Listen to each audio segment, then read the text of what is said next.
walking on a pink cloud. So I asked her last night at her graduation prom, and she said yes.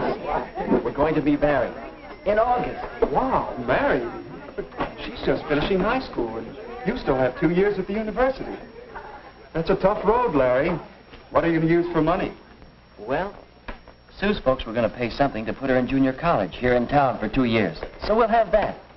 But instead of going to college, she'll get a full-time job in campus town. Say she doesn't care anymore about education. So with that, and my part-time job, well, we'll get by. Uh-oh. Here's Sue now. You two probably want to be alone.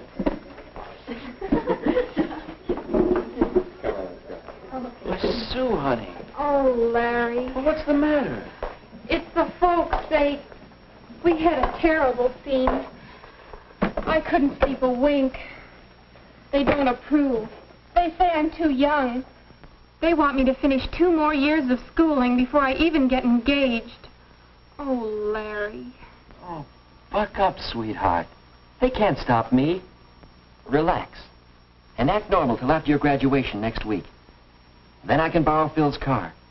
Down to Greenville. There's a justice of the peace down there. We'll elope, honey. But, Larry, I wanted a church wedding. And all the parties and showers for me, too. And my folks, that would break Mom's heart. Well, we're the ones that are getting married, not your folks. I don't know, Larry. I read somewhere that a marriage without parents' approval has 2 strikes on it from the start. But if eloping's the only way... No, maybe it isn't. Maybe you could convince your folks that you should get married. But how, Larry? How? Say, I'll bet we could get some advice from the marriage counselor over at the church. His name is Hall. Phil told me about him. He teaches a course in marriage and family living at the college. Do you think he could help me with my folks? Well, it's worth a try, isn't it?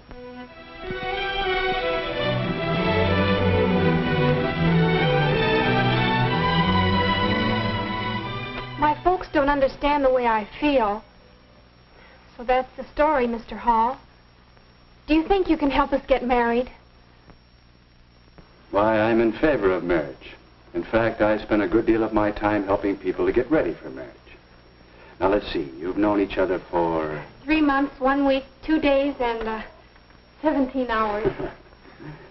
And you're 18, Sue? And 19, Larry? Have either of you ever been in love before? Well, but not like this. This is the real thing. Yes. I had a chum in college who had the real thing with 8 successive girls. Oh. Well, it's all right if you have it, fine. It's a very important factor in building a happy marriage. But tell me, how do you know it's real love, the kind you can get married on? Why, ever since I first met Larry, I haven't wanted to date anyone else. The whole 3 months now. And besides, I haven't even had 1 quarrel with him. No quarrels? Why not? No differences of opinion? Or no opinions? What do you talk about on your dates? Oh, movies and popular songs. Orchestras, dancing. And... Larry's chosen profession, engineering? No, I don't understand any of it. I don't like to hear about it. Why, Sue, honey, I didn't know you felt that way. Well, it seems you two may have some things to talk over and settle. Might well ask yourself some questions before you get too serious about marriage. Well, what do you mean? What sort of questions? Well, questions for Cupid. You might say he should ask them before he fires those arrows. We call this Cupid's checklist. First, do you have similar backgrounds, similar bases for your ideals and standards? Second, are you real friends, comrades, pals through thick and thin? And third, do you both understand marriage?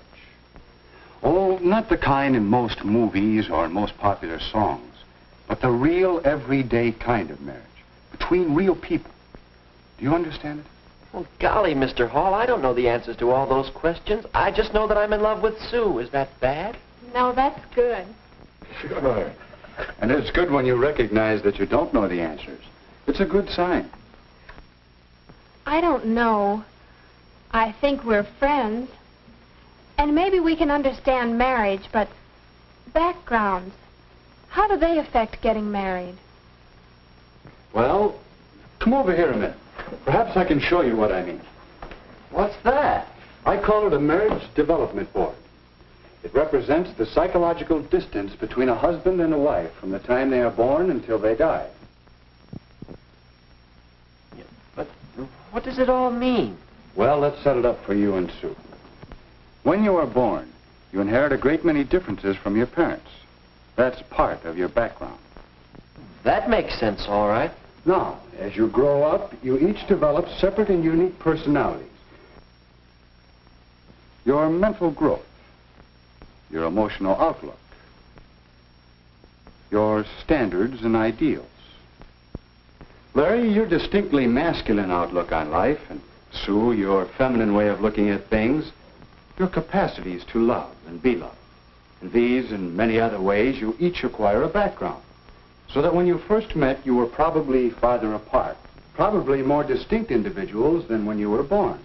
But I don't want to marry a girl like me. I want to marry a man like him. So even though we're close together here, we don't know how far apart we are there. That's right.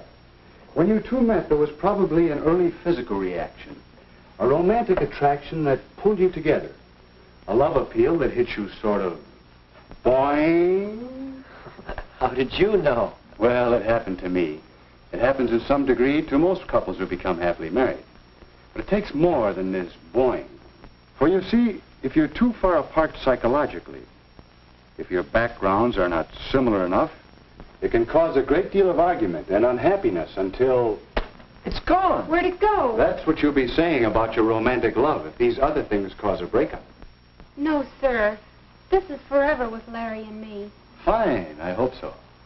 But don't you think it's wise to take time to find out how much strain these differences might put on your romantic love? But there isn't any time. Larry's going away in a couple of months. Yes. Did you two ever see these figures on length of engagement and how it relates to chances for happiness in marriage? No. Two separate studies showed the chance for happiness improves with a longer engagement period. It's fair for 6 months, better for a year or 2 years. Is that because there's a better chance to find out some of these differences and become real friends? Yes, a chance to find out if your relationship will wear well. Yes, but can't we settle these differences after we're married? And if you aren't successful, before you become too deeply involved, find out if the distance might turn out to be too great. Here's another angle that should interest you both. How age when married affects the chance for happiness. You can see that the chances are better after the man reaches 21 or so.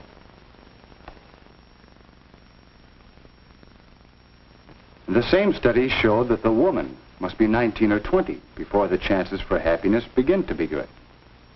But why? What's the difference between 19 and 21 or so? The difference is in you the next few years. You, Larry, and you, Sue.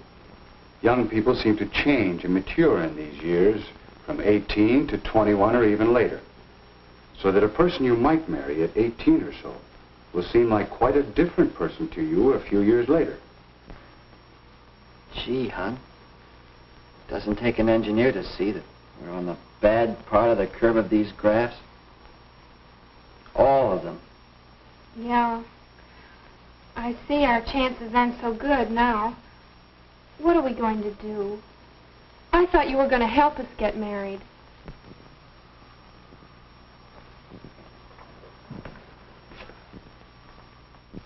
I believe I can. I think you two have a lot of what it takes to build a successful marriage. And yet, you wouldn't try to plan and build a house in 3 months, would you? Shouldn't a marriage have better planning? If you two are going to build a successful family team that will last for 40 or 50 years, how long do you think it should take to get ready for it? All right. we know when we've done it? When the two of you are ready for marriage, you'll sense a new feeling between you. The two of you united as a pair, thinking as one unit, acting as one unit, in the building of a marriage and a new family. Your sense of pairedness shows up in the way in which you consider what's best for the pair of you over what you want individually for yourself. Think how often you speak of things from my point of view instead of ours. How often you say, I want, instead of we want. I guess it wasn't my folks that needed convincing, it's me. I mean, it's us, isn't it, Larry? Yeah, we'll say. And so, in terms of the checklist for Cupid, Larry and Sue began to examine their readiness for marriage. Do we have similar backgrounds? Do we agree on our religious beliefs? And have the same feelings about religion in general? Do we have the same ideals and standards and tastes?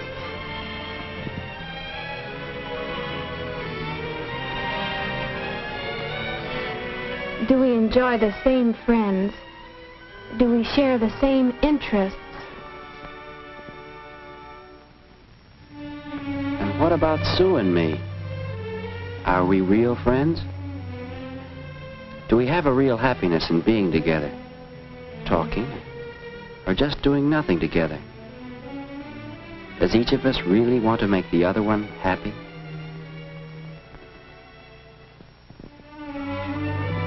Do we have a real interest in each other? And a sense of pride in each other?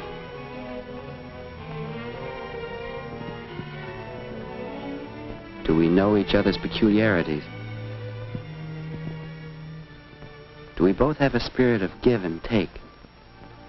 Can we quarrel and come out of it with something better than before?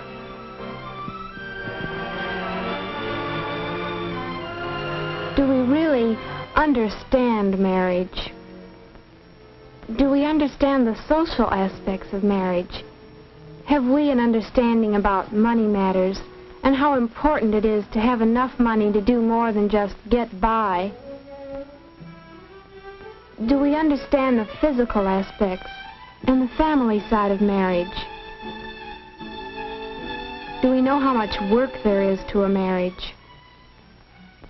And overall, do we have a feeling of paired unity?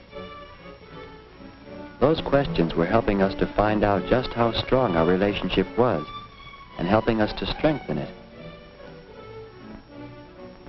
So the next time we called on Mr. Hall, we realized how much he had been helping us.